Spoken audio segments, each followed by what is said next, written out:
অবশেষে ছেলেকে দেখালেন সানা খান। ইসলামের টানে ১৫ বছরের অভিনয় ক্যারিয়ার ছাড়েন সানা খান। ২০২০ সালে মাওলানা মুফতি আনা সৈয়দকে বিয়ে করে তিনি এখন পুরুদস্তু সংসারী। গত বছর জুলাই মাসে পুত্র সন্তানের জন্ম দেন সাবেক এই অভিনেত্রী। গত ৫ জুলাই তার ছেলের বয়স ১ বছর পূর্ণ হয়েছে।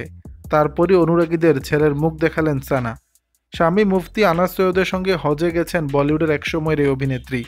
বাবা মায়ের সঙ্গে হজ যাত্রায় সামিল হয়েছেন তাদের ১ বছরের ছোট্ট শিশু সৈয়দ তারিক জামাল।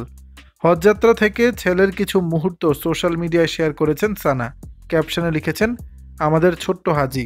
ভিডিওর সঙ্গে সূরা ইব্রাহিমের আয়াত ৪০ ও ৪১ থেকে কয়েকটি লাইন নিজের পোস্টে লেখেন সানা। সানা জানিয়েছেন, শেষ মুহূর্তে হজযাত্রার জন্য তার ১ বছরের ছেলে ভিসা পেয়েছে, তাই তিনি কৃতজ্ঞ। সানার ভিডিওতে তার ছেলেকেও হাজিদের মতো পোশাক পরতে দেখা গেছে। সানা ভিডিওতে নিজের ছেলের মুখ দেখানোর পাশাপাশি নিজের ধর্ম বিশ্বাসকেও তুলে ধরেছেন।